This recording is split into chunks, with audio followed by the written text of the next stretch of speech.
প্রশাসনের যে ভাবমূর্তি আমরা দেখতে পাচ্ছি, ইতিমধ্যেই তারা একটা বড় দলের প্রতি ব্যাপকভাবে ঝুঁকে পড়েছে। তারা ধরেই নিয়েছে যে একটা দল ল্যান্ডস্লাইড নিয়ে ক্ষমতায় আসবেন এবং তারা ধারণা করছেন যে ওই দলের খুশি অখুশির উপরে ভিত্তি করে তাদেরকে দায়িত্ব পালন করতে হবে। এবং এটা যদি করা হয় তাহলে আমরা বোধ করছি যে সুষ্ঠু নির্বাচন করাটা প্রশাসনের জন্য চ্যালেঞ্জিং হয়ে যাবে। প্রশাসনের জায়গা থেকে ধরেন পুলিশ ভাইদের কথা যদি চিন্তা করেন, তাদেরকে আমরা কিভাবে ইনসেন্টিভাইজ করব?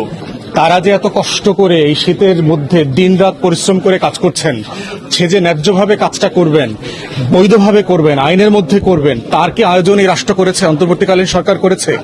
তাকে তারা সারাদিন আমাদের পিছনে যে পরিমাণ ডিউটি করছেন, সময় দিচ্ছেন, এটার জন্য তাদের কি স্যালারি দেওয়া হচ্ছে, বোনাস দেওয়া হচ্ছে, ভাতা দেওয়া হচ্ছে? সে কি আসলে 8 ঘন্টার মধ্যে তার ডিউটি আছে? একজন পুলিশ সদস্য যদি 12 ঘন্টা, 16 ঘন্টা, 18 ঘন্টা কাজ করেন, আর তাকে যদি আমরা আশা করি সে ন্যায্যভাবে কাজ করবে, ইনসাফের সাথে কাজ করবে, এইটা কাম্য হতে পারে না।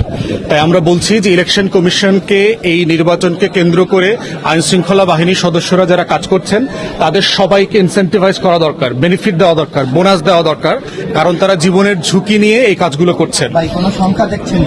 আর এর বাইরের কথা হচ্ছে সেটা হচ্ছে যে এই আইন শৃঙ্খলা বাহিনী এবং প্রশাসন ন্যায্যভাবে কাজ করলে আগামী নির্বাচিত সরকারের সময় কোনো প্রতিহিংসার শিকার হবেন না, সেটা ওনারা বুঝতে চায়। আমি সব জায়গায় প্রশাসনে দেখতে পাচ্ছি যে সকল পর্যায়ে তারা জানতে চায় আমরা যদি ঠিকঠাক মতো একটা নির্বাচন উঠাই, এই কারণে আমরা নির্বাচিত সরকারের আমলে কোনো ঝুঁকির মধ্যে পড়বো কিনা, আমরা ডাম্প হবো কিনা।